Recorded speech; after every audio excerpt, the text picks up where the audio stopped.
a todas y a todos.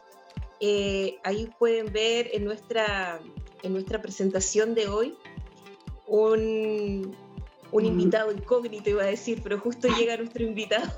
Te doy el pase, Elisa. Ya. Para dar inicio, bacán. Sí.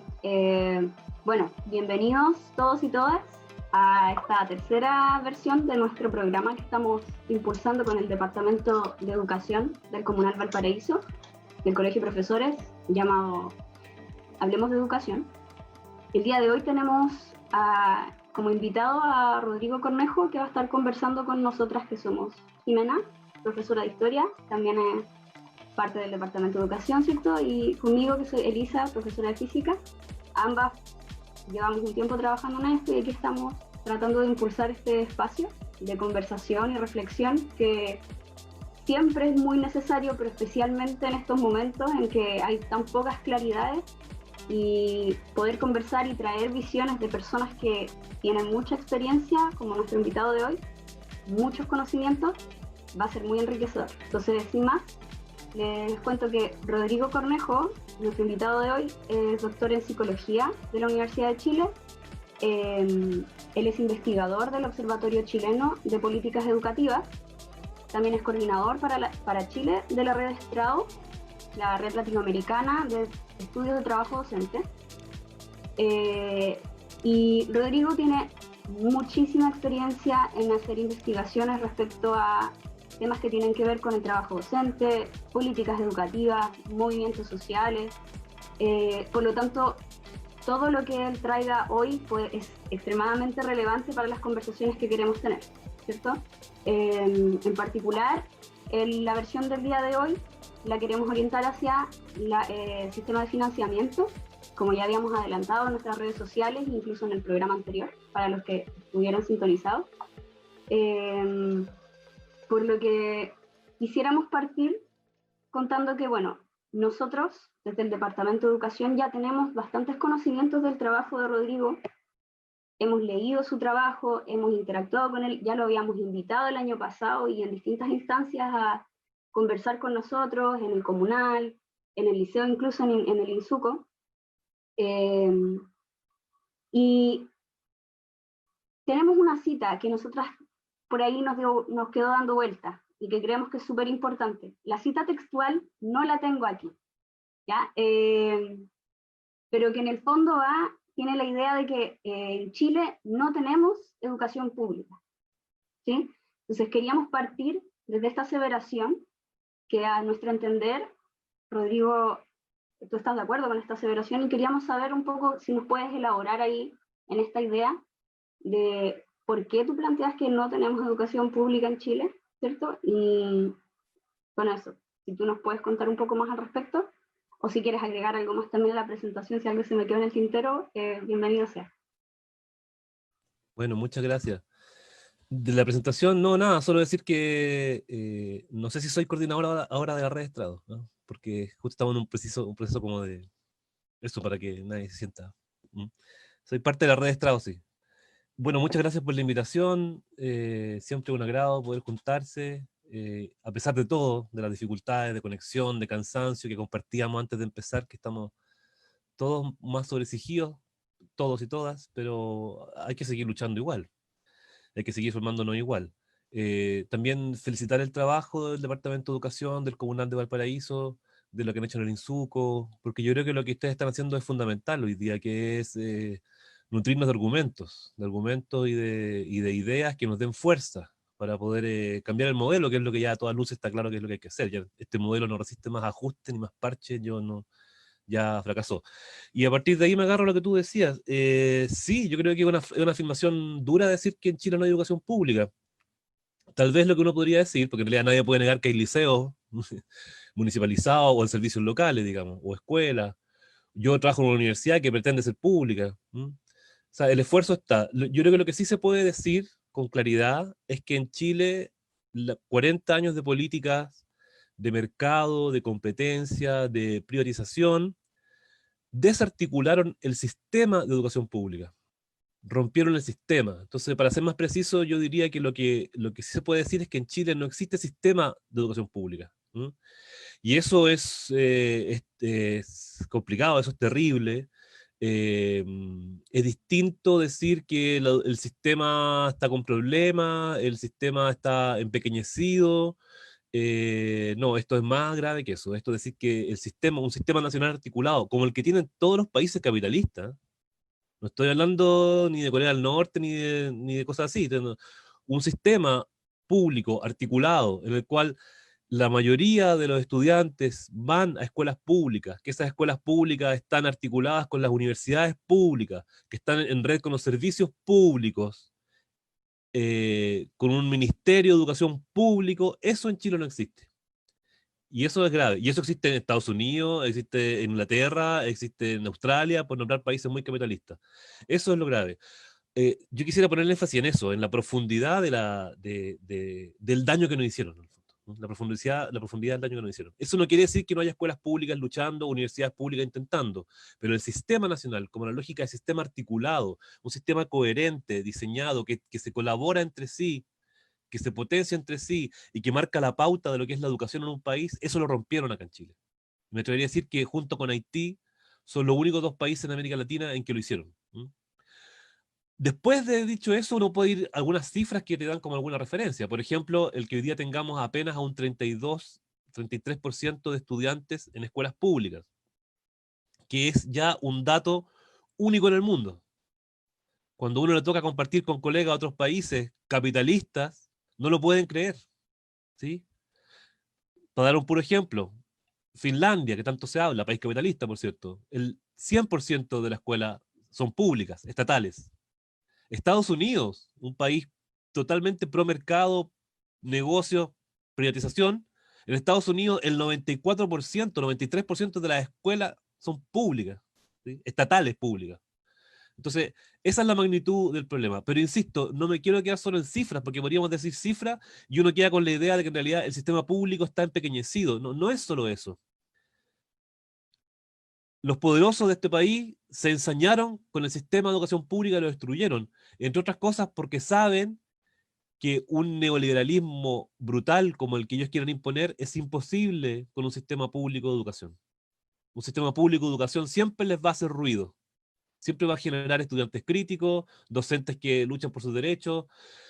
Ahora, afortunadamente no nos pudieron diluir, digamos, pero la idea de sistema público aquí lo destruyeron. Esa es un poquito la primera afirmación que tú hacías que puede sonar un poco fuerte, pero eso es. Mira, me surge la duda, o quisiera pedirte más bien, como, por favor, que tú si pudieras explicarnos muy brevemente, en palabras muy simples, a qué te refieres cuando dices que destruyeron, ¿cierto? Porque hay alguien que tomó medidas. ¿Cuáles fueron esas medidas que contribuyeron en el fondo a la destrucción de este sistema de educación pública? Claro, claro, mira, a ver, yo creo que es un dato tal vez conocido para mucha gente, no sé si para todo el mundo, de que en el corazón de la dictadura, digamos, en pleno año 1980, 80, no en la década, sino que en el año 1980, se implementaron las bases o lo que hemos llamado los pilares del modelo educativo mercantil, que algunos investigadores le han llamado el experimento educativo. Experimento porque no se había hecho en ninguna parte del mundo. Y eso se hace entonces en el año 1980, donde se aprueban tres grandes modificaciones gigantescas. Uno es la Constitución de la República, que todos sabemos que queremos cambiarla y finalmente estaba en el debate después del estallido social la necesidad de cambiar la Constitución. Entonces esa Constitución, si quieren después entramos en detalle, pero la Constitución establece una definición muy mercantil del derecho a la educación. De hecho, una pura línea, esa sería la transformación 1, digamos, ¿sí? El derecho educativo jurídicamente más importante en Chile es lo que se llama la libertad de enseñanza. Y libertad, es el artículo 19, inciso 11. Libertad de enseñanza tenemos que entender que no es lo que uno pensaría por libertad de enseñanza. No es libertad de cátedra, no está definido así, no está definido como autonomía curricular, no está definido como acercar la educación y los contenidos a las comunidades, no. La libertad de enseñanza está definido textual como la libertad de abrir, organizar y mantener establecimientos educacionales. Abrir, organizar y mantener. Entonces, en el fondo es la libertad del empresario, ¿sí? Ese derecho que está en la Constitución es el único que está garantizado de los educativos. Entonces, ese fue una gran transformación. Ese derecho, jurídicamente, es el que rige todo el resto. Se pueden cambiar leyes, se puede hasta aprobar una ley general de educación, como se hizo el año 2009, pero ese es el que manda, ¿ya? Esa fue la primera transformación.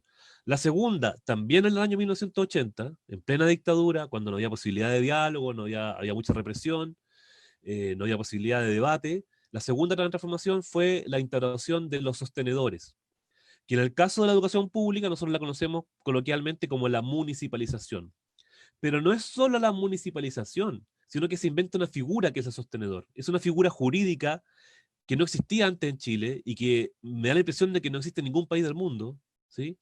Es un ente jurídico, el sostenedor concentra en sí un montón de potestades. De partida es el que recibe las platas del Estado. Las platas no llegan a la escuela, las platas llegan al sostenedor, privado o público, ¿sí? El sostenedor define contratos, el sostenedor define reglamentos, incluso el sostenedor define currículum. Entonces, ¿por qué hago esta distinción y puede ser un poco latero? Porque no es solamente un tema de desmunicipalizar. Lo que tendríamos que hacer es eliminar la lógica del sostenedor. Entonces, ustedes saben, porque lo conversamos la otra vez en el INSUCO, que la ley de desmunicipalización en principio es algo positivo, porque todos sabíamos que la educación en los municipios ya no daba para más, pero los servicios locales están funcionando igual como sostenedores de la educación. Eso implica que son como especie como de gerentes. Ellos deciden todo, ellos reciben las plata, ellos deciden las cosas, ¿sí? Bueno, ese es otro tema. Y la tercera gran transformación es el tema que ustedes nos habían convocado hoy día, que es el sistema de financiamiento. Entonces, esas tres transformaciones brutales se hicieron en un año. En un año. Una cosa que cualquier país se demorará años de conversar, lo que se hizo en un año. Se hizo sin participación de las comunidades, se hizo sin debate público, se hizo sin ninguna evidencia empírica que dijera que algo parecido a eso funcionaba en algún país del mundo. De hecho, fuimos como el conejillo de Indias, se nos empujó a hacer esto, se hizo, y se suponía que después venía Inglaterra, Estados Unidos, y nadie hizo esto. Nadie hizo esto, ¿sí? Entonces, en ese sentido, es un experimento y no un experimento, porque un experimento si te falla, tú lo eliminas. Este es un experimento que falló y se insistió en él. Esos son los tres pilares. Ahora, antes de entrar al financiamiento, entiendo que es el tema que ustedes quieren conversar, lo que hay que entender, y que cuesta un poquito entenderlo, porque han pasado 40 años casi, ¿sí? 1980, estamos en el 2020, han pasado 40 años, de hecho, en rigor, han pasado 40 años, ¿sí? Uno hubiera pensado que cuando la dictadura terminó, en el año 89, y venían gobiernos civiles democráticamente elegidos, esto se iba a echar para atrás. De hecho, es lo que dijeron que iban a hacer.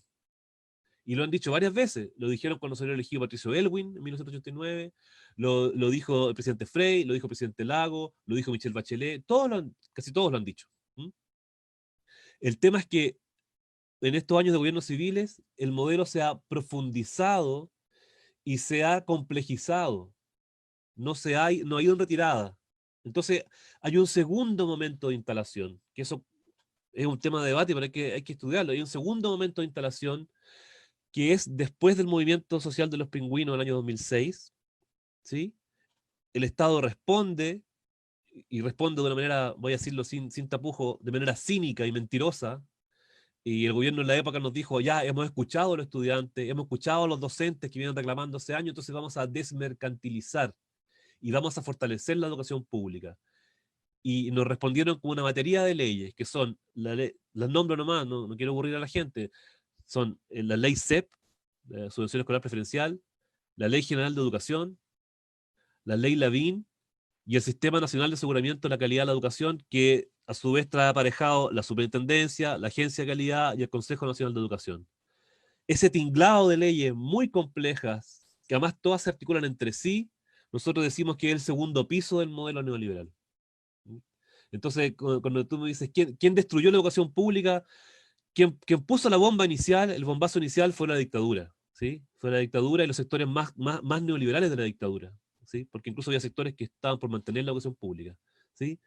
Pero quien terminó de cavar la zanja, quien terminó de mercantilizar la educación, fueron los gobiernos de la llamada centroizquierda de la concertación de partidos políticos por la democracia, ¿sí? Fueron los tecnócratas de centroizquierda los que nos obligaron por ejemplo, tener 6 pruebas CIMSE en la vida escolar de nuestro estudiante, cuestión que no pasa en ningún país del mundo. ¿Ya? Entonces, para no irme por las ramas, te diría que a mí me parece que es una estrategia pensada, articulada, de destrucción del sistema público, que la dictadura lo hizo por algunas razones, y que estos señores lo hicieron tal vez por razones parecidas, pero es eso, o sea, esto no fue culpa solamente de la dictadura. Gracias, Rodrigo. Y bueno, para quienes se están sumando a nuestro capítulo de Hablemos de Educación del Departamento de Educación del Comunal Valparaíso, contarles que estamos con Rodrigo Cornejo del Observatorio Chileno de Políticas Educativas de la Universidad de Chile, y tomamos el guante la semana pasada, Rodrigo, sobre el financiamiento, porque tratábamos de comprender de alguna manera. La semana pasada hablamos de salud, ¿ya? Es un tema que vamos a volver, porque es un tema muy amplio, ¿verdad? Y tuvimos igual como la grata fortuna de contar con el presidente regional del Colegio Médico, de acá de la región de Valparaíso, y también con nuestra invitada Verónica López de la Universidad Católica de Valparaíso. Y bueno, ahí quedaron temas en este tratar de entender, porque como tú muy bien decías, nuestra intención es dotar de argumentos, tener una conversación amable, ¿verdad? Una conversación grata, pero también dotar de argumentos a los actores educativos que estamos dando la pelea en la escuela, ¿ya? No sé, mis colegas, mando también un gran saludo a mis colegas del INSUCO que organizaron el foro el año pasado, al cual tú pudiste asistir. Tanto ellos como todos, algunos ahora en este minuto están en reunión de docentes, ya tratando de un poco llevar en los hombros la exigencia, la expectativa que se da a la escuela como espacio de contención, de desarrollo de estudiantes, etcétera, en un contexto de crisis sanitaria. Entonces tratábamos de entender por qué hay una tosudez, al parecer, de un ministerio que en este contexto trata de llamar, primero adelanta las vacaciones sin preguntarle a ni un actor educativo, luego llama a volver a clases el 27, después dice en mayo, es un montón de definiciones erráticas, y en ese de tratar de comprender nos dimos cuenta de que quizás una de las grandes razones justamente es el pilar que tú dices, el pilar, bueno, en este gran sistema, porque es como una mesa. Bueno, yo estoy ahora con un pilar de 3 patitas realmente sosteniendo mi celular y sé que si le saco uno se me va a caer. Entonces, claro, no es solamente financiamiento, es un sistema que trata de mantenerse en esta crisis. Y al final los que nos llevamos el peso de esto somos estudiantes, apoderados, docentes, asistentes, trabajadores de la educación en general. Entonces, ¿cómo este sistema, con este pilar de financiamiento, que es por asistencia, ahora se está retorciendo el sistema, ¿verdad? Porque no hay asistencia dado que hay un motivo mayor, que es la crisis sanitaria. Entonces, ¿cómo este sistema trata de defenderse? Y uno de sus paladines que nosotros vemos muy críticamente es este ministro de Educación, el ministro Figueroa, que trata de defender este sistema a como dé lugar en medio de una crisis sanitaria, aunque esté en riesgo la vida de estudiantes, de sus familias, y bueno, ni se piensa en los trabajadores de educación, en los trabajadores y los trabajadores. Entonces, necesito, ¿qué mirada tienes desde la OPECH, desde tu investigación, de cómo este sistema se está tratando de defender sin sin escucharles a ustedes como profesores también, como académicos que han dedicado su línea investigativa a la educación, sin escuchar al colegio de profesoras y profesores, sin escuchar a apoderados? Entonces, ¿cuáles están siendo las estrategias en definitiva de este ministerio para defender este sistema? Y defender este pilar que es el financiamiento, defender el negocio de las escuelas que hoy día, bueno, de ahí vamos a explayarnos. Tenemos colegas que nos han escrito de colegios subvencionados particulares y particulares pagados, que nos dicen, estamos obligados a llenar de guía a los chiquillos, porque son nuestros clientes. No estamos de acuerdo, pero así se ve en el sistema subvencionado privado, ¿verdad? Particular. Donde hay una competencia, si no nos sacan al chico y lo matriculan en otra escuela. Entonces, este sistema se está retorciendo, y vuelvo a la pregunta, ¿cómo ves tú la defensa que hace el ministerio como un paladín a este sistema de educación, a este pilar de financiamiento en un contexto de crisis? Bueno, son varias las cosas que tú dijiste, son varios puntos en esa pregunta, eran como 5 preguntas en una, y 5 opiniones. Yo partiría por algo humano que tú dijiste, tú saludabas a tus colegas, yo diría lo mismo, para tomar un poquito o sea, extender el saludo, l- la admiración en el fondo, que sentimos muchos y muchas por los y las docentes de la educación pública y los y las docentes de los sectores populares. Porque para completar un poquito la idea que hablábamos antes, o sea, aquí los ricos y poderosos, digamos sin tapujos, ellos, ¿sí? Antes se decía los burgueses, ahora parece que esa palabra ya no funciona, pero bueno, los ricos y poderosos destruyeron el sistema público, ¿sí? Pero no destruyeron la educación pública y no la han destruido básicamente por sus comunidades. O sea, son las comunidades las que han resistido, son las comunidades de docentes las que han puesto el aguante, las que igual se contactan sea como sea con sus estudiantes, las que igual yo no voy a idealizar, sé que también hay gente que también está muy cansada y a lo mejor no lo puede hacer, pero los docentes han dado mucho más de lo que era esperable por un simple contrato. Eso es un hecho que está claro. O sea, si no hubiera sido por el empuje, por el aguante de los docentes y de los y las asistentes de la educación, el sistema público hubiera colapsado hace mucho tiempo antes, ¿sí? Eh, Ahora también los estudiantes dinamizan la escuela pública, ¿eh? Entonces, digamos, rompieron el sistema público, ¿sí? Como sistema, como diseño, como arquitectura, pero no han logrado deshacerse de la escuela pública, ¿sí? Digamos eso, y eso gracias a los actores. Ahora yo te diría que efectivamente, pues, o sea, el financiamiento, tú lo dijiste, usaste una buena imagen, esto es una mesa, tal vez las imágenes simplifican mucho, pero si uno tuviera que decir, esta mesa tiene 4 patas, el modelo de mercado tiene 4 patas. Ya nombré 3, dije una constitución que pone por encima de cualquier derecho el derecho a tener negocio. La segunda pata es sostenedores, un engendro, una especie como de gerente de la educación. Entonces, el que toma decisiones en Chile en la educación es el dueño del colegio. No son las comunidades educativas, no son los consejos escolares. Ustedes saben que los consejos escolares no son resolutivos, son simplemente consultivos. Entonces, esa es la segunda pata, es este como gerentito, ¿sí? La tercera pata es el financiamiento, de la cual vamos a hablar un poquito más ahora, ¿cierto? Una forma de financiar que potencia la competencia, desigual, etcétera. Y la cuarta pata son los estándares y el CIMSE y la exigencia por los estándares. Esas son las 4 patas. Uno podría poner más detallitos, ¿no? Sí, y decir más cosas, pero me atrevería a decir, si me apuran, pasar imágenes sencillas, que son 4 patas de la mesa, y esas 4 patas son las 4 patas que, a las cuales no van a renunciar, ¿sí? A las cuales no van a renunciar porque si renuncian, estaríamos cambiando el modelo, ¿sí? Ahora, ahí yo quisiera problematizar un poquito más. Yo no creo que sea solo este ministerio, yo no creo que sea solo este gobierno. El gobierno de la presidenta Bachelet, de la nueva mayoría, tuvo mayoría parlamentaria. Podrían haber cambiado el financiamiento. El financiamiento requería ley simple. Cambiar la constitución requiere unos quórum calificados grandes. Pero la ley de financiamiento es una ley simple. El CIMSE es una ley simple. Y no lo cambiaron, po. Entonces ahí yo me preguntaría un poquito más, porque si no, uno dice, este gobierno de derecha, sí, pero espérate, es que algo está pasando. Y eso es bueno entenderlo, porque también así se explica por qué no nos escuchan. ¿Por qué no nos escuchan? ¿Sí? Porque es obvio que tendrían que escuchar. O sea, yo me revisé las políticas, las orientaciones de la UNESCO e incluso del Banco Mundial para enfrentar la pandemia, y la primera medida que le sugieren a sus gobiernos es póngase de acuerdo con los sindicatos de profesores. Articule con ellos una reunión, pónganse de acuerdo, porque los profesores son la cadena de continuidad entre una cierta decisión y los estudiantes y las comunidades, ¿sí? Entonces, ¿por qué esta elite está tan cerrada? Esa es la pregunta que yo dejaría dando vuelta. ¿Pero por qué esta elite? No porque este gobierno solamente. ¿Por qué Mariana Elwin fue ministra de Bachelet? Po? Mariana Elwin, una de las grandes empresarias y lucradoras de la educación. ¿No? Entonces, yo la pregunta que me haría es, ¿por qué esta elite está tan cerrada?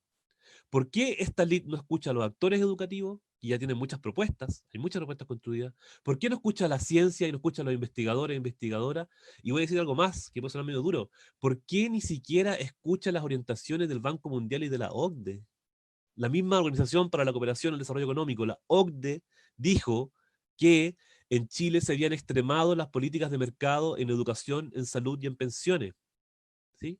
Entonces yo creo que llegamos a un nivel, disculpen si me salgo del tema educativo, y que quedó muy claro después del 18 de octubre, que es que la elite está absolutamente cerrada, están encerrados en su helicóptero, en sus casas de lujo, en sus mansiones, y no nos están viendo, y no nos quieren ver, y no nos van a escuchar. Entonces, eso no quiere decir que no tengamos que plantear igual nuestras ideas con fuerza y exigir que, no, que sean puestas sobre la mesa, pero tenemos que romper con la ingenuidad. O sea, yo creo que después de 40 años hay que romper con la ingenuidad.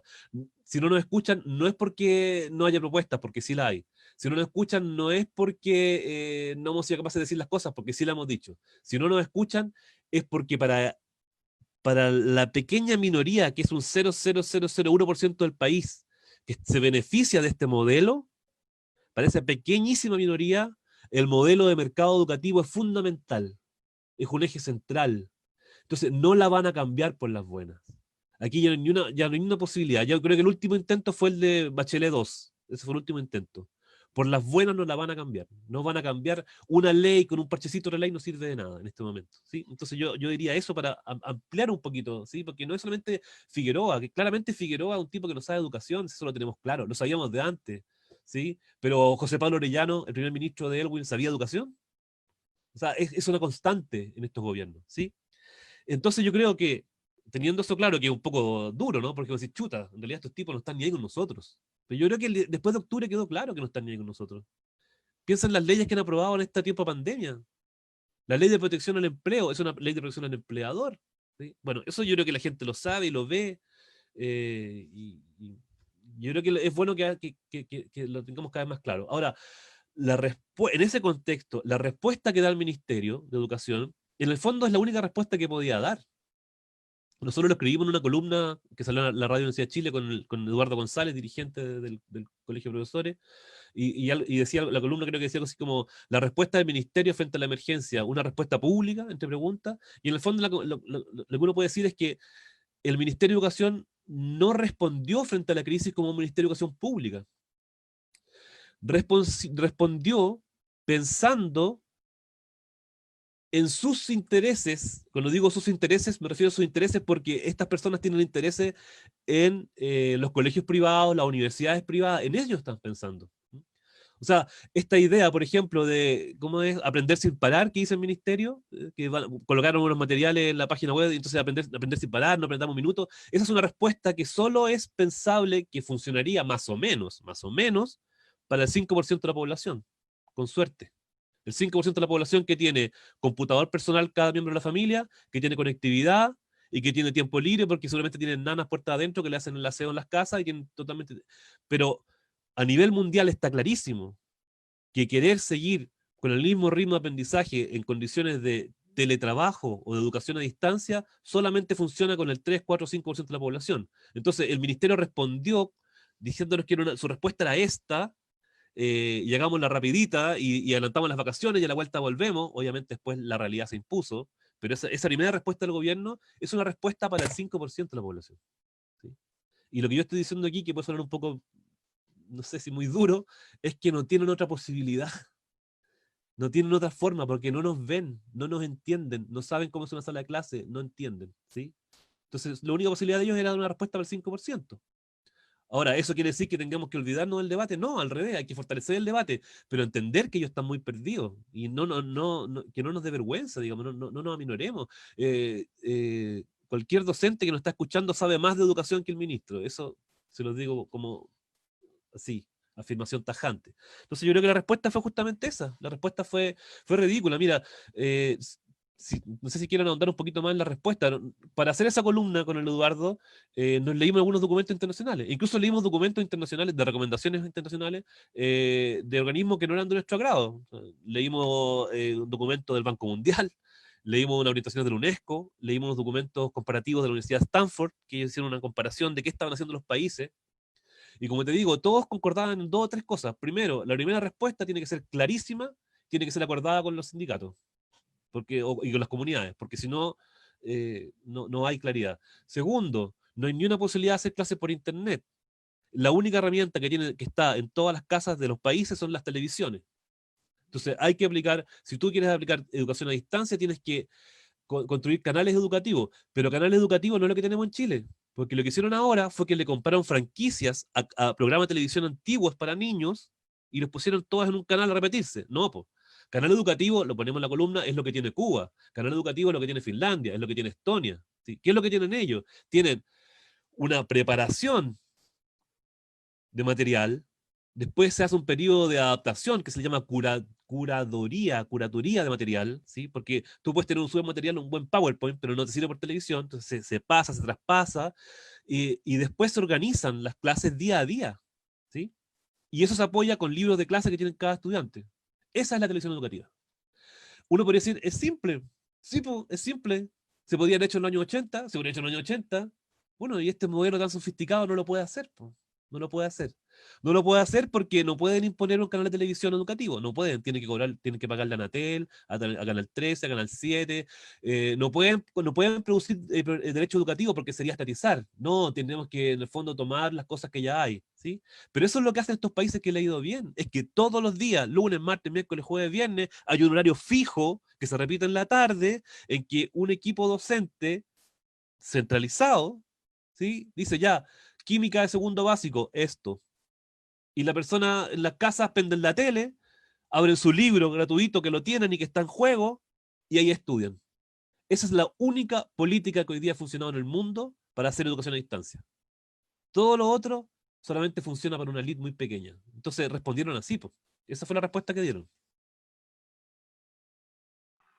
Eso se parece un poco a lo que dicen también, no sé si han visto este video que han salido hartos de profesores universitarios diciéndole cosas aberrantes a sus estudiantes de ese estilo, ¿cierto? Como creo que eso manifiesta muy bien ese espíritu de que hay cierta educación a la cual solamente una élite puede tener acceso, ¿cierto? Quiero aprovechar de mandarle saludos a todas las personas que nos están viendo desde Rancagua, San Felipe, Viña, que nos dicen acá por internet que nos están viendo y que están pidiéndonos que sigamos con esto, que no están nada aburridos, así que para que Rodrigo también tú tengas ahí la seguridad de que no estás aburriendo a nadie con tus conocimientos que nos traes acá. Eso, le voy a dar el paso a Jimé, que parece que iba a decir algo. Sí, no, más que nada agradecer la provocación que sigues haciendo a quienes estamos escuchándote, ¿verdad? Bueno, estamos muy convencidas y convencidos de que tenemos que retomar cuanto antes, algunos ya lo hemos hecho de alguna manera, pero que no sirva esta crisis sanitaria para apagar lo que en octubre comenzó con masividad. Porque, como tú muy bien decías, claro, estamos hablando de un sistema educativo, pero que tiene mucha coherencia y unidad con el sistema de salud, con el sistema de pensiones. Al final aquí hay una imposición de cómo vivir la vida a los habitantes, a las habitantes de este territorio, en donde las lógicas de mercado, con privilegios a la élite, sea, ¿verdad?, la canción que suena día a día. Pero en esta vuelta ya a nuestro título, ¿por qué nosotros tomamos el guante del financiamiento? Porque como profesores organizados, creemos que hay una deuda quizás en nuestros petitorios, que es atacar al modelo o atacar al sistema educativo, en nuestros petitorios como profesoras. Yo creo que estudiantes han sido quizás más asertivos en algunas de sus movilizaciones en atacar a los pilares del modelo. Yo recuerdo muy claramente el 2006, ya no era estudiante secundaria, por cierto, pero asumimos la humildad de ponernos detrás, ¿verdad? Íbamos a las escuelas y los estudiantes, las estudiantes en esa generación estudiaban la LOCE como podían y trataban de ir viendo que ahí estaba el problema. Lo que había partido con un pase escolar, sus petitorios, llegaron a uno de los pilares. Entonces creemos que las adultas, los adultos, los profes, no hemos atacado muchas veces con nuestros petitorios a los pilares del sistema educativo. Y creemos que sobre todo el sistema de financiamiento muchas veces lo hemos naturalizado. No en el departamento de educación, no los profes quizás que más críticos, pero en general se ha naturalizado este sistema de financiamiento por asistencia, por voucher, por competitividad entre escuelas, en donde ojalá tengamos más matrícula que la de al lado. Bueno, nuestra comuna de Valparaíso tiene como focos de escuelas, ¿verdad? Avenida Argentina, hay un montón de escuelas, de liceos, y así distintos territorios. Entonces se establece cierta competencia. Y en eso queremos quizás profundizar para dotarnos de argumentos y seguir luchando e ir atacando a este sistema educativo. Entonces te quiero dar el pase, Rodrigo, para que nos puedas dar quizás algunos elementos sobre el sistema de financiamiento de la educación chilena. Sí, perfecto.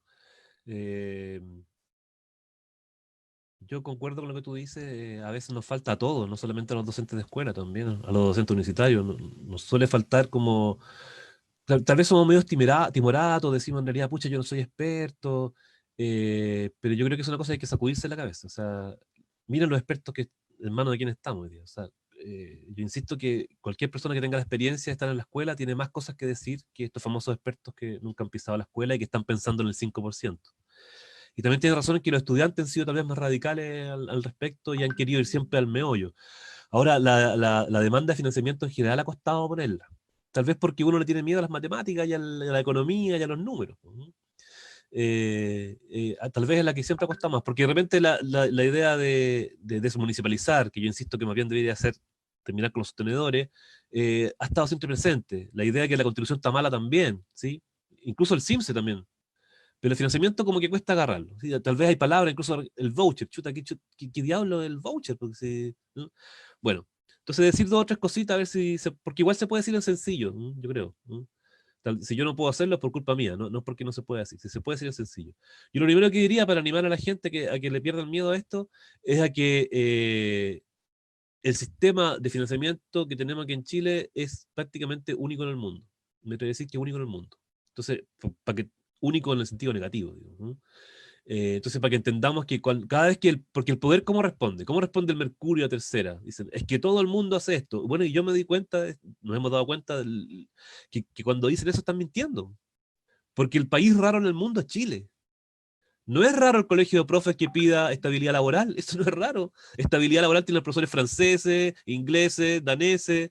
No es raro que los estudiantes pidan que la jornada escolar completa no sea para el CIMSE, sino que para materias más entretenidas, música, arte o los intereses. Eso no es raro, eso ocurre en casi todos los países del mundo, eso ocurre en Finlandia, eso ocurre en Singapur, ¿sí? Donde hay jornadas mucho más pequeñas de clase y después hay talleres.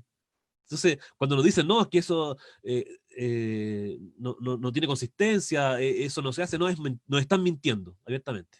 Nos están mintiendo. Tengamos claro que estamos en manos de gente que o está desquiciada o solamente piensa en el 3%.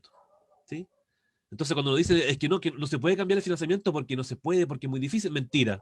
Porque ¿por qué 155 países del mundo tienen otro modelo de financiamiento? Si fuera tan difícil. ¿Por qué Estados Unidos, que es un sistema capitalista por antonomasia, el voucher funciona de forma marginal en las escuelas? Entonces nos están mintiendo abiertamente. Entonces, este país es el raro. Entonces tenemos todo el derecho de pensar cómo desmontar este modelo desquiciado. ¿Sí? Yo diría eso para que entremos en confianza. O sea, los raros son ellos. Y uno que tiene acceso por su pega a leer artículos mundiales, todos dicen lo mismo. O sea, el país raro es Chile. El país raro es Chile. Ya. ¿Cómo funciona este sistema? El sistema se le llama subvención a la demanda.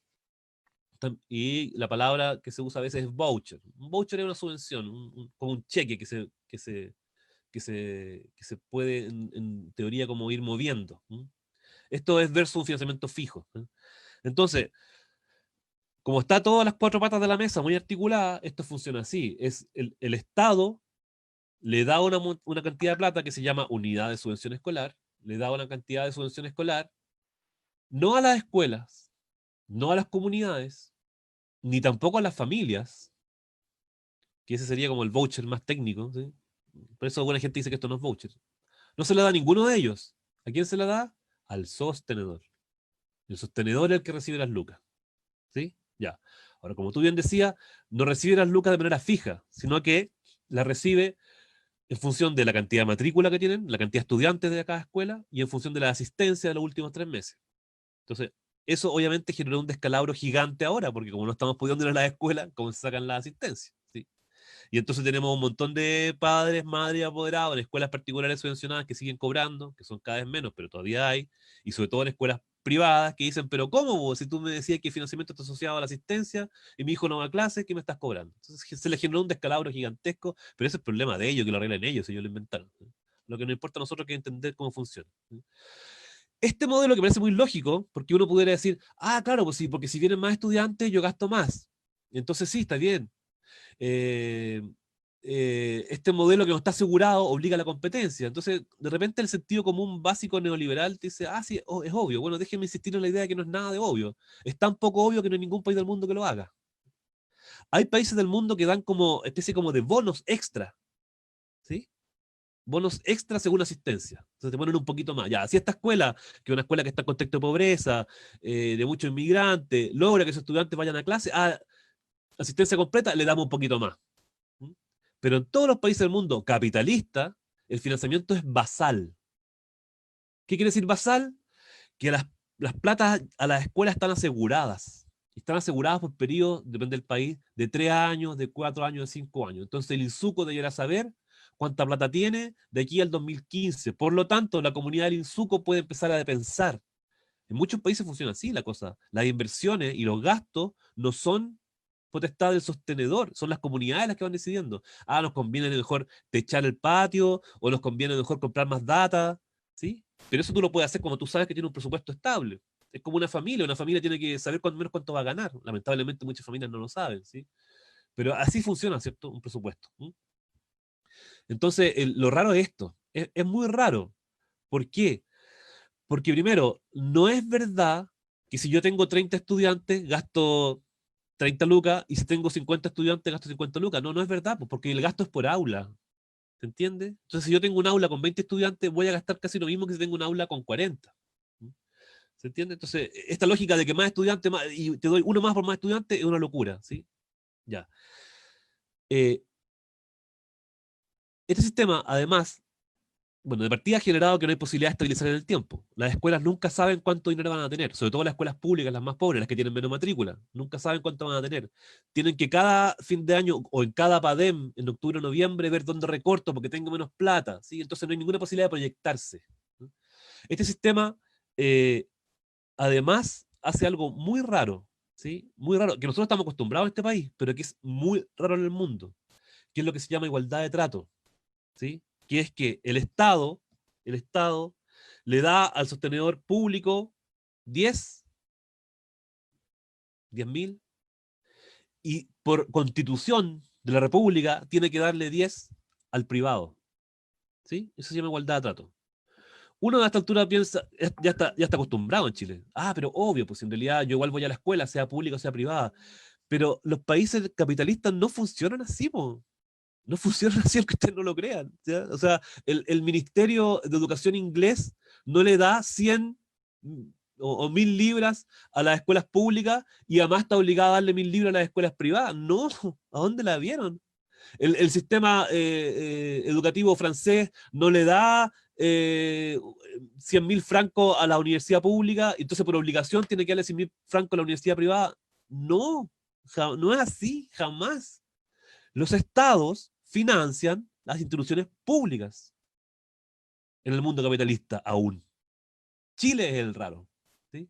Entonces el ministerio francés le da plata a las universidades públicas estatales, y las privadas que cobren, y según su cobro verán si pueden subsistir o no, ¿sí? Entonces tienen dos sistemas: un sistema público grande, robusto, que alcanza el 90-95%, ¿sí? Que es donde está asegurado el financiamiento, y tiene una franjita chica de educación mercantilizada, que ahí las instituciones vivirán en la medida en que sean negocios rentables o no. Pero aquí pasó lo contrario, nos hicieron a todos vivir en la lógica mercantil. Entonces, ese tema de la igualdad de trato es fundamental. No se le puede dar lo mismo al público que al privado. Hay que darle más al privado, perdón, al público.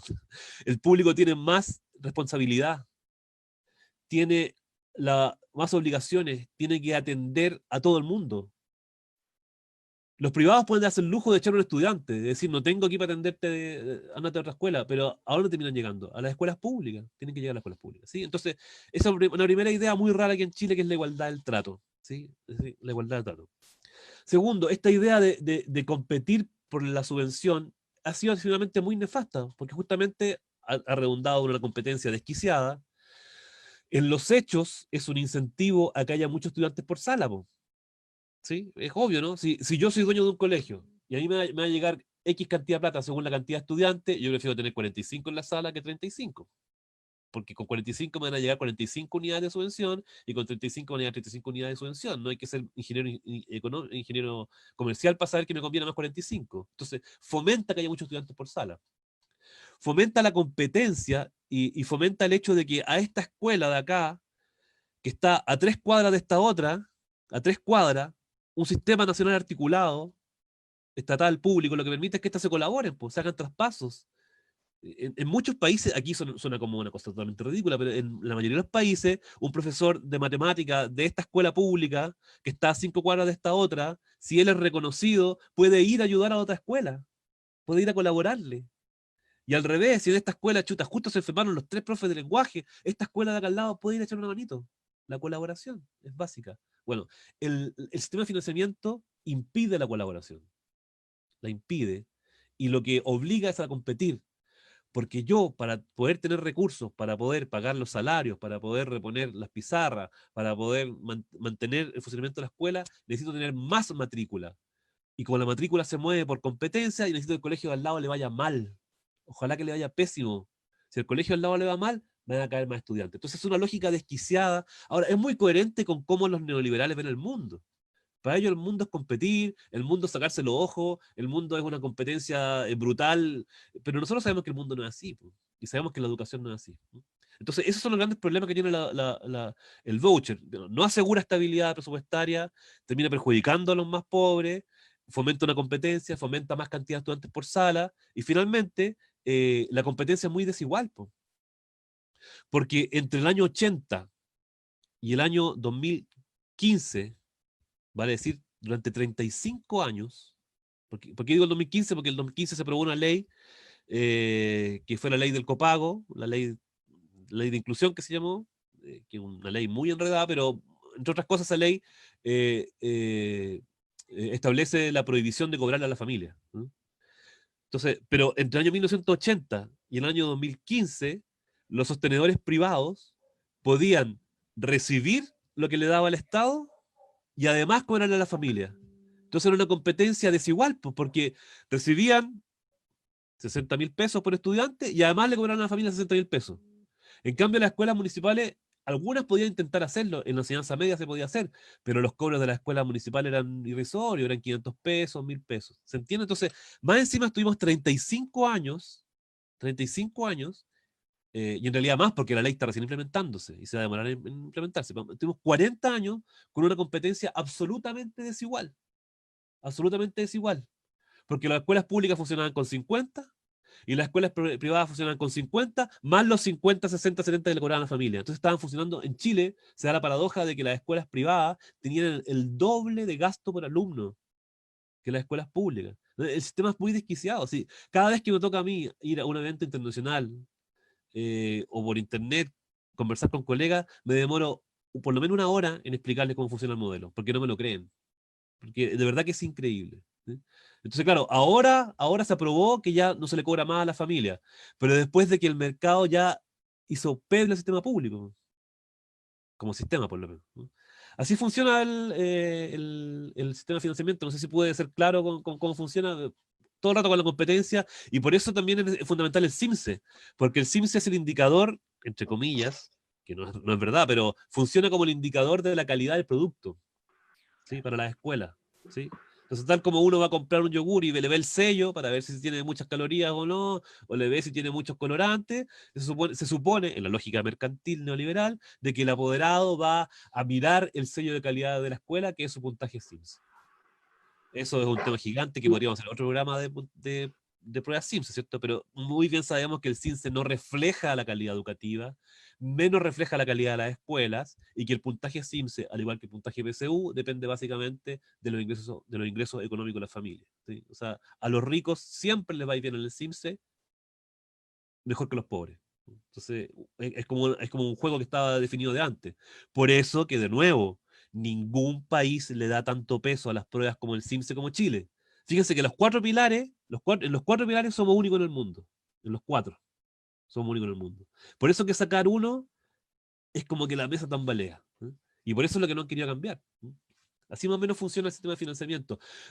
Tal vez unas palabritas para cómo funciona en todo el mundo, con sistemas basales, ¿sí? Sistemas basales. Entonces, si yo tengo 30 cursos, voy a tener asegurado mi presupuesto durante 3, 4, 5 años, voy a poder proyectarme en el tiempo.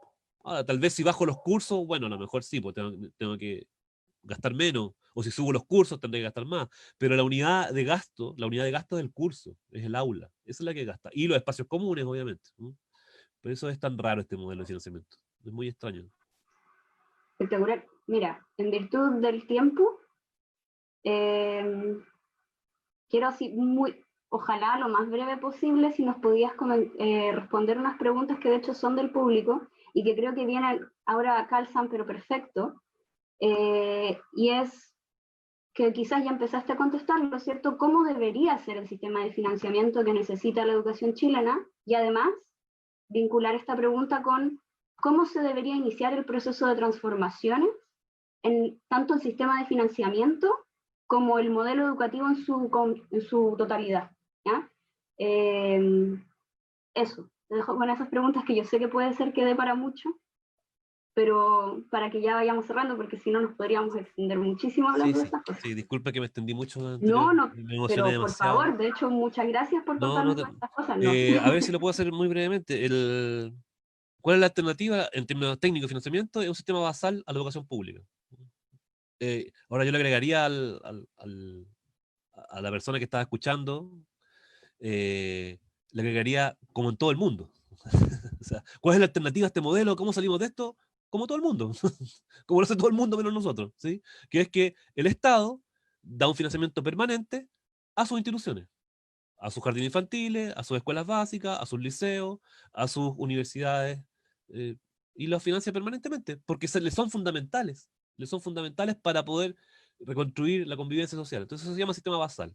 Es que funciona en Argentina, en Perú, en todos lados, ¿no? Ese es el sistema. Se puede mejorar, en algunos países funciona bien, funciona mal, pero lo básico es eso. O sea, ningún país usa el voucher, ¿sí? Y eso elimina la competencia, eso asegura estabilidad presupuestaria, eso permite proyectarse. En muchos países han avanzado lo que se llama presupuestos participativos, ¿sí? Yo quiero recomendar aquí rápidamente un cuadernillo que se hizo entre el Centro Alerta, la OPECH, Fundación Sol, que se llama ¿cuánto cuesta la escuela que queremos? Si uno la googlea, aparece en todos lados. Y este es un ejercicio de decir cómo podríamos construir presupuesto participativo en Chile. Y pone el ejemplo de otros países donde se hace esto. ¿Se entiende? O sea, un sistema basal permite más participación también. ¿Sí? No es el sostenedor que está contando sus lucas a ver cuánto me llega, sino que hay un presupuesto, entonces la comunidad puede ir tomando decisión. Mira, en realidad, pucha, la señora del aseo gana muy poco, pues así no puede ser, y cosas como esas. ¿Sí? Ya. Entonces, esa sería como la salida técnica. Ahora, se vincula con la segunda pregunta, digamos, ¿por dónde partimos? Yo diría que partimos por todos lados, ¿no? Por donde podamos. ¿No? Porque el escenario es muy particular. O sea, el escenario es de un sistema que después de 40 años ya no dio. ¿No? Se probó todo aquí. Se probó todo. Se probaron parchecuritas, se probaron paracetamol, se probaron leyes supuestamente buena onda, se probaron 2 gobiernos en la Bachelet, se han probado 10 leyes por lo menos, y no, o sea, hay que salir de la lógica. Entonces, para salir de la lógica, todo sirve. Puede ser un poco contradictorio porque uno podría decir, bueno, si el modelo no funciona hay que cambiarlo todo, entonces, ¿qué es lo primero que se cambia? Claro, y ahí yo podría responder y decir, bueno, vamos a cada uno de los pilares, pues, ¿sí? Entonces, hay que derogar la Constitución, ¿cierto? No puede ser que el derecho educativo más importante del país sea el derecho de abrir, organizar y mantener establecimientos educacionales. No puede ser que el principal derecho educativo de Chile sea el derecho del empresario. O sea, eso no se, tendrá que ser un derecho a la educación. Todos los chilenos y chilenas tenemos derecho a la educación a lo largo de nuestras vidas, a una educación, y el Estado lo garantiza. Algo básico. El pilar de los sostenedores, bueno, hay que eliminar la idea de sostenedores, pues. Tienen que ser las comunidades educativas las que vayan decidiendo. En el pilar de financiamiento ya dijimos, sacaban los vouchers en la competencia, tiene que haber presupuestos basales y presupuestos basales en los cuales se participe. Y en el pilar del CIMSE, chao, el CIMSE no sirve para nada. El CIMSE solo sirve para hacer negocio. No tiene otra explicación el CIMSE, absolutamente ninguna más. ¿Sí? No hay ningún país del mundo que le dé el uso a las pruebas estandarizadas que le da Chile. No estoy diciendo que ningún país tiene CIMSES, no. En casi todos los países, o en muchos, o en la mayoría de los países, o en la mitad de los países, hay pruebas como esta, ¿sí? Que tendrán nombres distintos, no se llaman CIMSES, obviamente. Pero estas pruebas no son para ponerle un número de calidad a la escuela. Ningún país lo usa para eso. Son mediciones generales para saber en qué está la comprensión lectora medida con una prueba escrita de alternativas más encima. Cualquier profesor de lenguaje sabe que la comprensión lectora, la mejor forma de evaluarla no es con una prueba de alternativas. Tendrá que redactar, argumentar. Entonces son pruebas muy limitadas en su forma. ¿Sí? Y que lo único que te permiten estas pruebas son paneles generales, paneos. Ah, ya mira, tanta información de química maneja la población chilena. Y eso se puede hacer con pruebas muestrales. No hay para qué someter a todos nuestros niños, niñas a tortura al CINSE ni a la comunidad educativa. Se puede hacer con muestras estadísticas. Listo, ya, chao, chao CINSE. ¿Sí? Solamente es para el negocio y nada más. Ahora, ¿por qué te decía que me da un poco de pudor decir, bueno, una solución por solución, por cuál partir? Porque en realidad hay que partir por donde podamos. Hay que partir por donde podamos. No podemos esperar a que se cambie la constitución, hay que partir por donde podamos. Y yo creo que una de las cosas más maravillosas de la educación es que en cada acto educativo, como decía el maestro Pablo Freire, en cada acto educativo se recrea el mundo entero en un solo acto. No sé si me estoy explicando. O sea, yo puedo tener, no sé, 15 días de clases pésimas con el séptimo E. Oh, la clase fome, no pasó nada. Pero de repente ocurrió algo, un clic, y tampoco me voy a poner romántico. No los 45 niños, pero 15 se engancharon y empezaron a conversar y hablaron de lo que sentían de verdad y se abrieron y se emocionaron. Bueno, ese acto valió por los 15 días que no pasó nada. Entonces, nosotros tenemos en la educación, y esa es parte de la maravilla de la educación, que podemos recrear el mundo. Entonces nosotros podemos hoy día, claro, tal vez es insostenible hacer pedagogía crítica, educación con sentido siempre en las escuelas públicas, porque estamos torturados por el CINSE, porque estamos vigilados con la evaluación docente, estamos controlados, estamos precarizados, pero va a haber instantes. ¿Sí? Entonces hay que jugársela por esos instantes que podemos estar en las peores condiciones de opresión, pero lo hermoso de la educación es que va a generar esos instantes igual. ¿Sí? No quiero ser ingenuo ni mucho menos, pero estoy diciendo que si tenemos, igual si tenemos un mejor sistema, si tenemos un sistema público, vamos a tener más de estos instantes, más posibilidades.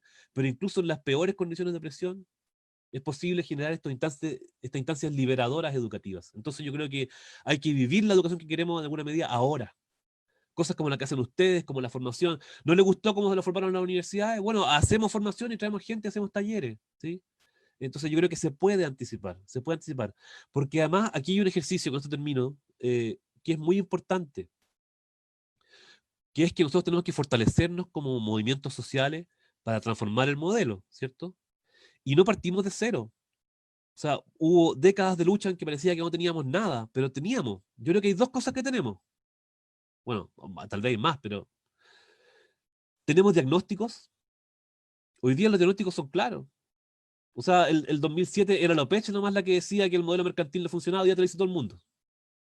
Te lo dicen hasta los documentos del Banco Mundial. O sea, todo el mundo sabe, el diagnóstico está claro. ¿Sí? Lo que yo expliqué ahora en 3 minutos, yo creo que es un diagnóstico que no funciona. ¿Sí? Ya, tenemos diagnóstico compartido. Tenemos propuestas. Hay propuestas. ¿Sí? Lo que pasa es que, ¿quién hace las propuestas? Los grupos más organizados. ¿Sí? Entonces la ACE del 2011 sacó una propuesta. Cuando hicimos la campaña contra la carrera docente sacó una propuesta. El Colegio de Profesores sacó propuesta curricular del 2005, sacó una propuesta del 2008. Y así, pues. Claro, lamentablemente los grupos organizados pierden su capacidad organizativa o se desorganizan un poquito y la propuesta se perdió. Pero la capacidad de propuesta está. Y se han recopilado por ahí. En la página de los pechos pueden encontrar. Están las propuestas en general por ahí dando vueltas todos lados. Entonces hay que volver. No hay que partir de cero. Ahora, ¿qué es lo que no tenemos todavía? Y aquí es donde yo creo que el ejercicio imaginativo es muy importante. Imaginativo en el buen sentido de la palabra. El ejercicio de poder conversar con nuestras comunidades, con nuestros estudiantes, con nuestros apoderados, cómo nos gustaría la educación. ¿Mm? Porque lo que no tenemos es proyecto educativo. ¿Sí? No tenemos proyecto educativo porque tampoco tenemos proyecto social. Tenemos muchas cosas. El 18 de octubre nos sorprendimos con todo lo que teníamos. La cantidad de gente, la masividad, la rabia, la valentía, el arrojo, la solidaridad, la capacidad de sacrificio. Por lo menos yo me sorprendí. Yo sabía que hay gente que tenía eso, pero no tanta. No tanta. Entonces, tenemos muchas cosas. Diagnóstico, propuestas sueltas, arrojo, valentía, capacidad de lucha. Pero nos falta un proyecto. Y el construir un proyecto son palabras mayores, son palabras históricas. Los proyectos se construyen en alguna medida paso a paso como lo que hemos hecho, ¿no? Como ir juntando diagnósticos, después propuestas, organización, pero también se construye con ejercicio imaginativo. tenemos que darle más espacio dentro de lo que podamos en nuestras comunidades, en nuestras escuelas, a pensar, oiga usted, ¿cómo le gustaría que fuera la educación? A nuestras mamás preguntarle, ¿cómo le gustaría que fuera la educación? ¿Qué quiere usted que reciban los niños y las niñas en la escuela? Y hay que fortalecer esa capacidad imaginativa. Yo estoy convencido de eso, que eso es parte hoy día.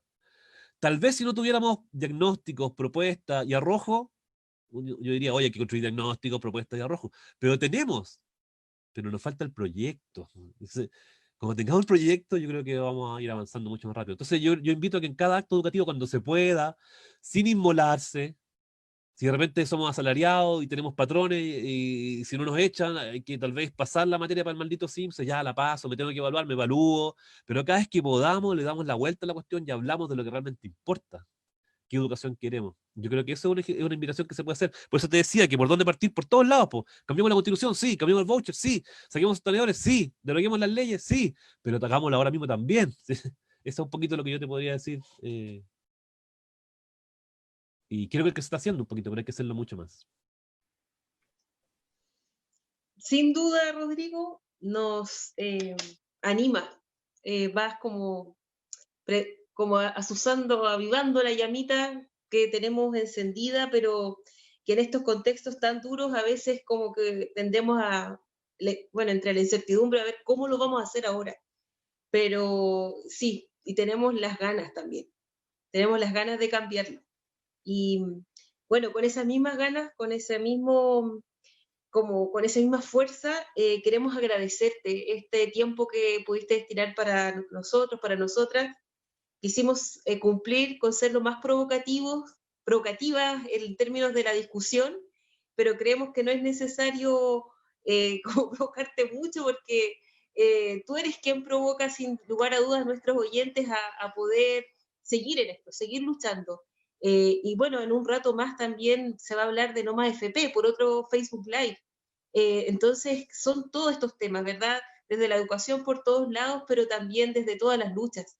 Y también queremos mandar un gran saludo a una de nuestras colegas que queremos mucho, que es Patricia, no voy a dar su apellido por un tema de reserva, quien fue brutalmente agredida en este 1 de mayo pasado acá en Valparaíso, y una de las luchas que ella ha levantado de No Más FP, y como profesora que queremos mandarle un gran saludo también, y a todas y todos los luchadores que no se han rendido, ¿verdad? Y bueno, para ir cerrando, Rodrigo, lamentablemente al inicio... Perdona, dale. Dime, no solo una ¿Sí? pregunta, porque es que quedaron dando vuelta unas preguntas que por acá, por interno, Me imagino. tienen muchas ganas de relevar. Entonces quiero saber si es que podemos hacer una preguntita más, ¿ya? Solo si es que Rodrigo está de acuerdo, porque esto ya nos pasamos del tiempo.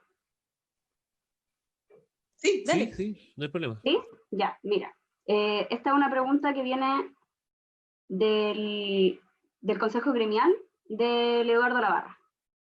Y ellos preguntan, voy a leer así textual lo que dice. Financiamiento por voucher, competencia y la nueva gestión pública se ha traducido en una forma de hacer gestión desde los equipos directivos que asumen las diversas formas de rendición de cuenta para demostrarse eficientes y eficaces, etc. ¿Aquello se puede profundizar en el contexto de pandemia o en caso contrario se debilitará?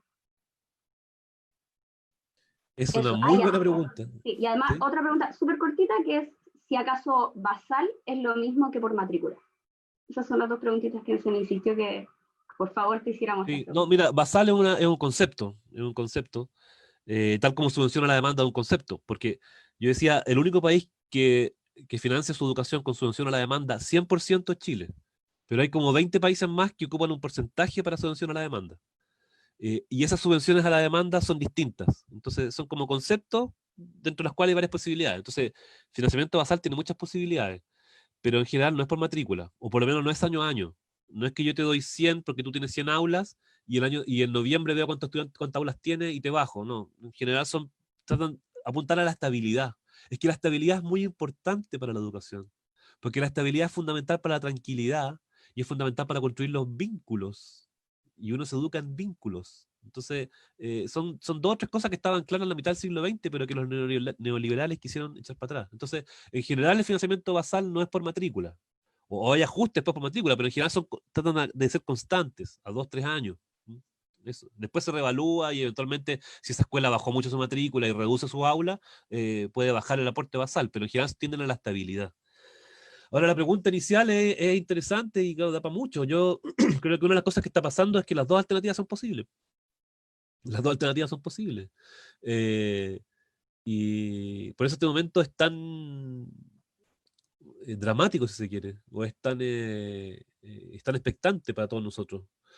Eh, Porque uno pudiera pensar que frente a un pueblo que está obligado a guardarse en sus casas, porque si no se cuida, nadie lo va a cuidar, que es lo que estamos todos nosotros, no nos queremos resfriar, porque no queremos enfermar a nuestros abuelos, porque no queremos que vayan al sistema de salud público que también está destruido. Entonces estamos obligados como a recogernos lo más que podamos. Uno podría pensar, bueno, frente a eso, el poder y sus lógicas tecnocráticas de management van a pasarnos máquinas. Sí, es una posibilidad. Pero también hay hartas formas de hacerle la resistencia a las políticas, po, ¿no? A la que nunca hay que renunciar y hay que volver en cuanto podamos a la calle, estamos claros, ¿sí? Pero hay otras, po. Entonces,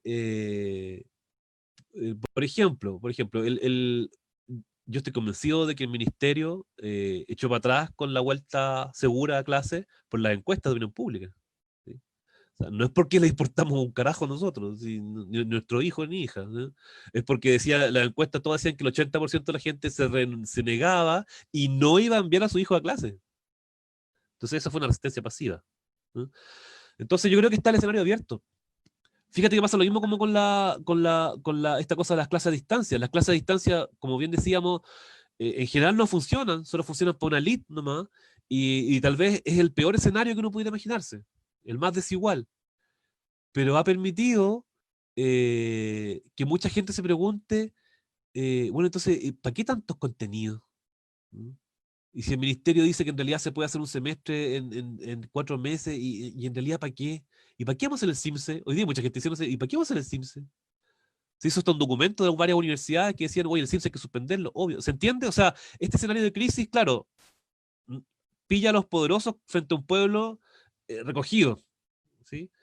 Pero también habrá preguntas, pues. La gente se pregunta, pues, entonces, ¿para qué? ¿Qué es lo importante de la educación? ¿Que no se pasa CIMSE y se acaba el mundo? ¿Sí? Entonces yo creo que es un escenario como abierto para los dos lados. Yo creo que lo que tenemos que hacer es seguirnos formando y fortaleciendo. Si, yo creo que mi impresión es que hubo una primera semana de shock en que todos queríamos entender qué pasaba, más encima nos prohibían salir y se suspende el plebiscito, cosas que mucha gente esperaba, ¿no?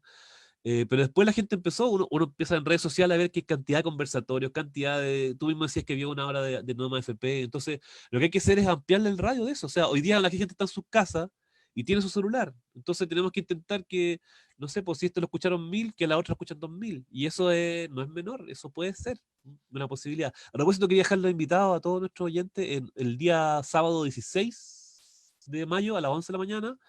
Vamos a hacer un segundo conversatorio entre una red de organizaciones que está OPECH, Centro Alerta, Foro por el Derecho a la Educación Pública, el Movimiento por la Unidad Docente. Espero que no se me quede ninguna, porque si no, después me retan. Bueno, si se me quedó alguna, les pido disculpas. Ya hicimos una sobre educación en tiempos de pandemia con un destacado investigador venezolano, Luis Bonilla, y ahora vamos a hacer una sobre el tema curricular. Y le pusimos como una caída que era si lo que había que hacer era, ¿cómo es que le puso el gobierno? Si reducir, ajustar los contenidos o transformarlos, ¿no? Entonces, y la idea es invitar a gente de movimientos docentes, a un par de investigadores y conversar de eso. Eso el sábado 16 a las 11 de la mañana, para que sigamos encontrando, y se va a transmitir en el canal de YouTube de Alerta Educativa, que es un programa de radio que ya tiene como casi 300 programas. Uno pone YouTube, Alerta Educativa, y ahí se puede ver la transmisión. Y eso hay que seguirlo haciendo, para que no pase la alternativa A que decía el compañero, ¿no? Que nos pase en máquina. Yo veo difícil que nos pase en máquina. Muy bien. Elisa, voy a atreverme a ir cerrando, porque de todas maneras deben haber muchas preguntas también. No, Mira, pero dar más. ya, bueno, agradecer las preguntas, un saludo al Consejo Gremial del Liceo Eduardo de la Barra y a todas y todos los colegas que están escuchando de las distintas comunidades educativas, y también a aquellos que no son profesores y profesoras, ¿verdad? Y que también les interesa de educación, hablar de educación. Rodrigo, te contamos, bueno, lamentablemente al inicio, antes de entrar al aire, no alcanzamos a advertirte que le pedimos a cada invitado e invitada que nos sugiera un libro o una lectura, pero tú te adelantaste a los hechos y ya sugeriste una. Mientras yo te digo la que te vamos a sugerir a ti y a nuestros y nuestras oyentes, te doy el tiempo igual para pensar quizá en algún libro y recordar la lectura que tú nos dijiste. ¿Cuánto cuesta la escuela que queremos? Está online, y igual la vamos a linkear en nuestra página del Departamento de Educación Comunal Valparaíso. Y bueno, los programas anteriores, desde el departamento sugeríamos algunos libros, y ahora nos llega este libro que es de una de las personas que integran el departamento, pero también es un auditor del programa, ¿ya? Y hoy día temprano me lo hace llegar y me dice: Jimé, sugiere este libro, y como departamento también, Rodrigo, y en agradecimiento al tiempo que has dado para compartir con nosotras, te lo vamos a hacer llegar de regalo, ¿ya? Muchas Es gracias. Muchas gracias. del filósofo Byung-Chul Han, ¿ya? Titula Psicopolítica, ¿ya? Y bueno, trata de estrategias desde la psicopolítica para la opresión, ¿verdad? Desde la seducción, desde la inteligencia del poder. Así es que a nuestras y nuestros auditores también le hacemos la invitación: si quieren sugerir lecturas, si quieren sugerir libros, por favor, coméntenlo y nosotros vamos a estar compartiendo con quienes están en nuestras redes sociales, ¿verdad? Y de paso decir que la librería en el Blanco también dispone descuentos para profesores, históricamente lo ha hecho, y también nos acompaña la librería en el Blanco con este regalo para nuestros y nuestras invitados. Así es que, Rodrigo, vamos a ver la forma más resguardada posible para que este libro llegue a tus manos, con toda nuestra gratitud. Y a todas y todos nuestros oyentes, quienes se dieron el tiempo de poner en su Facebook, ¿verdad? Después de un día agotador probablemente en el hogar, y poder escuchar un rato esta conversación y también interactuar con el programa, le damos muchas gracias, les animamos a seguir luchando, les invitamos también a quienes quieran ser parte del Departamento de Educación Comunal Valparaíso. También saludamos a las profesoras y profesores organizadas y organizados en distintos espacios, y creemos que estos son tiempos para seguir activos, activas, así es que las puertas del departamento están abiertas, y un especial saludo y gratitud a aquellos y aquellas que no son docentes y que también les interesa hablar de educación. Por mi parte, me despido y muchas gracias, Rodrigo, de nuevo. Esperamos que este tiempo también sirva para conocer más de la OPECH, ¿verdad? De repente se abren más preguntas, y la OPECH siempre ha estado dispuesta desde hace tantos años de nutrir de argumentos y poner a disposición en links abiertos sus investigaciones, y eso siempre se va a agradecer desde el mundo docente. Bien, sí, eso, Elisa. muchas gracias por el libro. Yo ya les recomendé uno, y le recomendaría otro, que es un libro de OPECH justamente, que se llama Radiografía del Financiamiento de la Educación en Chile. Se llama Radiografía del Financiamiento de la Educación en Chile. Dice Diagnósticos, Análisis y Propuestas. Este fue un libro que surgió del trabajo de un economista muy destacado que se llama Marco Krenerman, que trabaja en la Fundación Sol, que son unos compañeros muy, muy valiosos. Y Marco trabajó no hizo esta peguita de hacer un estudio muy acabado. Es un libro que está abierto en línea en la página de la OPECH. Pero si ponen así, radiografía, financiamiento, les va a aparecer. Si ponen Google eso, les va a aparecer el libro, está en PDF, y lo pueden descargar y mirar. Y ahí aparecen diagnósticos y propuestas para quienes quieren estudiar más este tema del financiamiento. Eso. Muchas gracias, buenas noches, que estén muy bien. Espectacular, muchísimas gracias, sí. Gracias a todos, una vez más, los que se conectaron, nos vieron. Yo también me despido. Buenas noches.